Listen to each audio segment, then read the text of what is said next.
دعوت اسلامی جو بھی کرتی ہے وہ انڈر گراؤنڈ نہیں ہے، ابھی آگے بڑھتے چلے جانا ہے، ابھی تو منزل بہت دور ہے۔ اللہ اور رسول سے مجھے سب سے زیادہ محبت ہے۔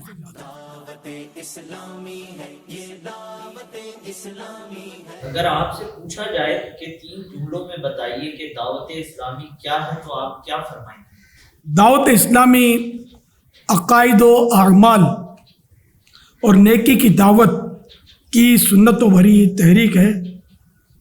اس میں شمولیت میں دنیا اور آخرت کی بھلائیاں ہیں، اور میں امید کرتا ہوں کہ جو اس میں اخلاص کے ساتھ شامل ہوگا، اس کا کام کرے گا، تو اللہ پاک اسے اپنے پیارے حبیب صلی اللہ تعالیٰ علیہ وآلہ وسلم کے صدقے جنت الفردوس نصیب کرے گا۔ دعوت اسلامی کرتی کیا ہے؟ دعوت اسلامی جو بھی کرتی ہے وہ انڈر گراؤنڈ نہیں ہے، پس پردہ نہیں ہے، کھلی کتاب ہے۔ دعوت اسلامی نیکی کی دعوت دیتی ہے، مسجد بھرو تحریک ہے، اور الحمدللہ دعوت اسلامی کی کاوشوں سے، دعوت اسلامی والوں کی کوششوں سے ہزاروں نہیں لاکھوں مسلمانوں کی اصلاح ہوئی، اور بے شمار یا بہت سارے غیر مسلم دامن اسلام میں آ گئے، مسلمان ہو گئے۔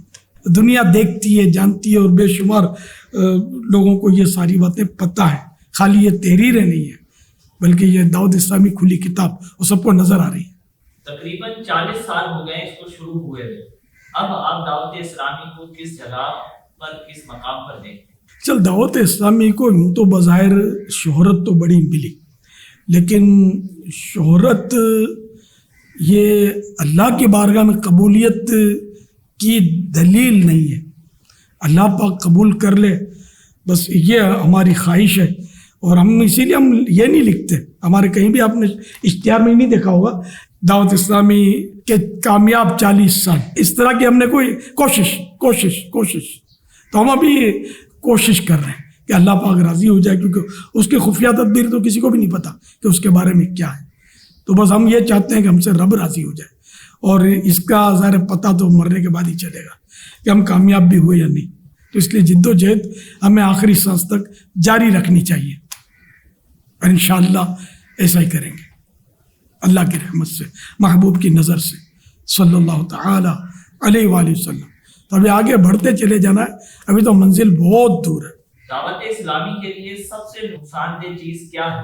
اللہ اور رسول عز و جل و صلی اللہ تعالیٰ علیہ وآلہ وسلم کی نافرمانی۔ دنیا میں لوگ کئی تنظیمیں اور ادارے بناتے ہیں مگر جلد ہی ناکام ہو جاتے ہیں، اس کی کیا وجوہات ہوتی ہیں؟ سب سے پہلی بات تو یہ کہ وہی ہوتا ہے جو منظور خدا ہوتا ہے۔ اللہ پاک جس سے چاہتا ہے اس سے کام لیتا ہے۔ اب ادارے دنیاوی بھی ہوتے ہیں، سیاسی بھی ہوتے ہیں، سماجی بھی ہوتے ہیں، اور مذہبی بھی ہوتے ہیں، اور ہر ادارہ ختم نہیں ہوتا۔ عام طور پر سماجی ادارے ختم نہیں ہوتے، یہ چلتے ہی رہتے ہیں۔ میں بچپن سے جن اداروں کا سنتا تھا، سماجی اداروں کا، وہ چل رہے ہیں اب تک۔ چاہے اسی طرح سیاسی پارٹیاں یہ بھی چل رہی ہیں، زمانے سے چل رہی ہیں، تو چلتی رہتی ہے۔ دینی ادارے یا انجمنیں بعض اوقات بنتی ہیں تو پھر کچھ عرصے بعد سائلنٹ زون میں چلی جاتی ہیں، ختم نہیں ہوتی، پھر کبھی کبھی وہ اٹھ جاتی ہیں، یا بعضوں کا کام ہی ایسا ہوتا ہے کہ وہ سال بھر میں ایک آدھ بار وہ منظر عام پر آتی ہیں، پھر سائلنٹ زون میں، یعنی ان کا کوئی گراؤنڈ ورک نہیں ہوتا۔ تو یہ مختلف ادارے اور اس وقت بنانے کے مقاصد اور چلانے والوں کے انداز پر ہوتا ہے۔ ایک قیادت میں کیا کیا خوبیاں ہونی چاہیے؟ خوف خدا، عشق رسول صلی اللہ علیہ وسلم، یہ تو ایک مسلمان قیادت کا فائنل سرمایہ ہے کہ اس کے بغیر گزارا ہے ہی نہیں۔ اور اب سب سے بڑی توفیق تو اس سے بڑھ کر بھی جو ہے وہ حقیقت میں اللہ پاک کی حمایت، اللہ پاک کی عنایت، اللہ پاک کی مدد۔ وَتُعِزُّ مَن تَشَاءُ وَتُذِلُّ مَن تَشَاءُ، کہ جس سے وہ چاہتا ہے عزت دیتا ہے، جس سے چاہتا ہے ذلت دیتا ہے۔ تو قائد وہی کامیاب ہوگا جسے اللہ پاک عزت بخشے۔ اپنی اس میں خود کوئی مطلب اپنے طور پر کوئی کارکردگی نہیں ہوتی، اللہ پاک جس کو توفیق دیتا ہے وہ کرتا ہے۔ اور میں نے اس پر غور کیا ہے تو مجھے تو یہ سب اللہ کی عنایت پر ہی منحصر لگا کہ سارے انبیاء کرام علیہ السلام یہ قائد ہیں، 100% کامیاب ہے. کسی کے ساتھ لوگوں کا ہونا، زیادہ ہونا، کم ہونا، وہ اپنی جگہ پر، لیکن سب کے سب کامیاب. اہل اللہ جیسے ہمارے غوث پاک، ہمارے غریب نواز، ہمارے امام اہل سنت اعلیٰ حضرت رحمۃ اللہ علیہ، یہ بھی قائدین تھے، اپنے اپنے طور پر انہوں نے کام کیا ہے، اور یہ سب کے سب کامیاب قائدین ہیں. تو ان کا سرمایہ جو تھا وہ خوف خدا اور عشق مصطفیٰ عز و جل و صلی اللہ تعالیٰ علیہ وسلم. ہاں، جو ناموری کے لیے کام کرتا ہے تو وہ ناکام ہو جاتا ہے، صرف ناموری کے لیے. اسی طرح اگر وہ غلط انداز اختیار کرتا ہے تو بعض صورتوں میں وہ اپنے شر کی وجہ سے کامیاب نظر آتا ہے، لیکن اس کی کامیابی کو حقیقی کامیابی نہیں کہہ سکتے. مثلا یزید کا لشکر جو تھا کربلا میں بظاہر کامیاب ہوا، کہ وہ غالب ہوا اپنے یعنی کہ زوم فاسد میں، اور اس نے اہل بیت اطہار کے 9 نیالوں کو چن چن کر خاک و خون میں تڑپایا اور شہید کیا، اور خواتین عفت مآب کو انہوں نے قیدی بنایا. بظاہر وہ غالب تھے، خوشیاں مناتے ہوئے یہ نکلے وہاں سے، لیکن آج بھی ان کو ملامت کی جا رہی ہے. اور جو بظاہر مغلوب تھے آج بھی وہ دلوں پر حکومتیں کر رہے ہیں، یہ دنیا جانتی ہے. تو اس لیے وہ قلت، کثرت، بظاہر غلبہ یا مغلوبیت یہ نہیں ہے. بس اللہ پاک کی جس کو رضا حاصل ہے، جس کا اللہ پاک حامی و ناصر ہے، وہ قائد کامیاب ہوتا ہے. اچھا، اب اگر یہ کہیں کہ بھئی ادارے کے حساب سے میں عرض کروں تو ادارے میں ایسا کہ ادارے کا جو قائد ہو نا، اس میں بہت ساری، جس کو اللہ کامیاب کرے گا اس میں خوبیاں بھی رکھے گا، کہ وہ اس کے اخلاق درست ہوں گے.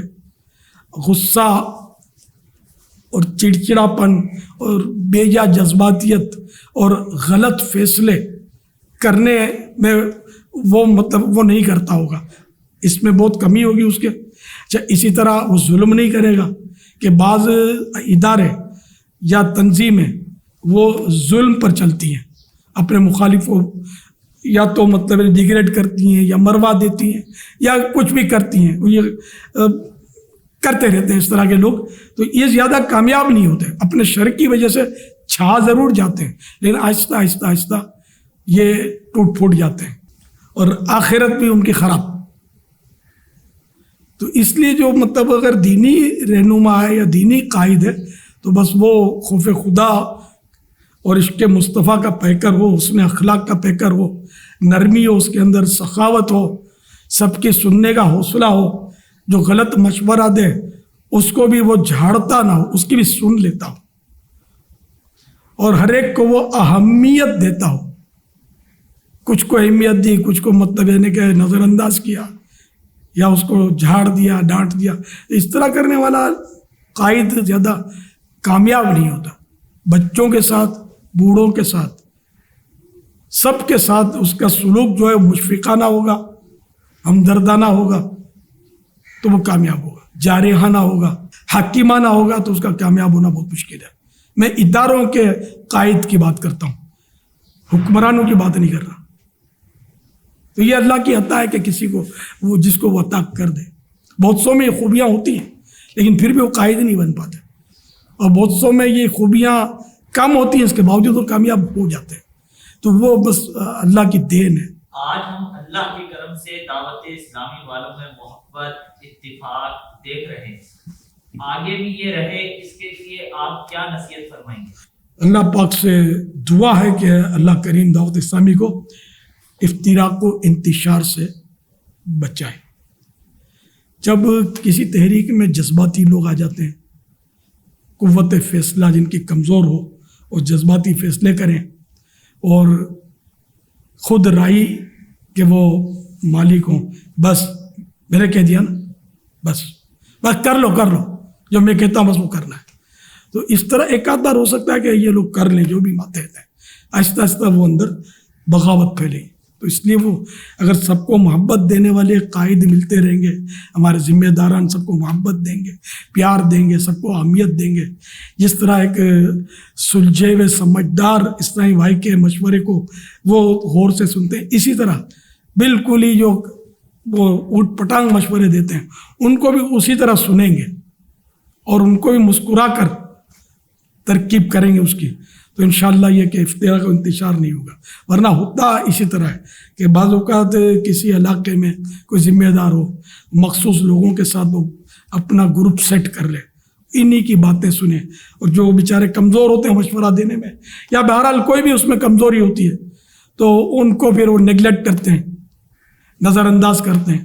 تو اس طرح مطلب ہے کہ نفرت کی آگ جو ہے وہ دل میں شعلہ زن ہوتی ہے، آہستہ آہستہ آہستہ وہ دینی کاموں کے لیے مطلب یعنی کہ نقصان دہ معاملہ ہو جاتا ہے. تو اس لیے وہ سب کو محبتیں دیں گے تو محبت دو، محبت لو. آپ کو اس دنیا میں سب سے زیادہ عزیز چیز کیا ہے؟ اللہ اور رسول سے مجھے سب سے زیادہ محبت ہے، عز و جل و صلی اللہ تعالی علیہ وآلہ وسلم، اور یار مسلمان کے لیے ضروری ہے. کئی لوگ یہ کہتے ہیں کہ سوشل میڈیا پر آپ کی آرگنائزیشن کے جو کام ہم دیکھتے ہیں اس میں بہت بدعتیں ہوتی ہیں، اس کی کیا حقیقت ہے، ایسا کیوں ہے؟ بدعت ہر نئی چیز کو بولتے.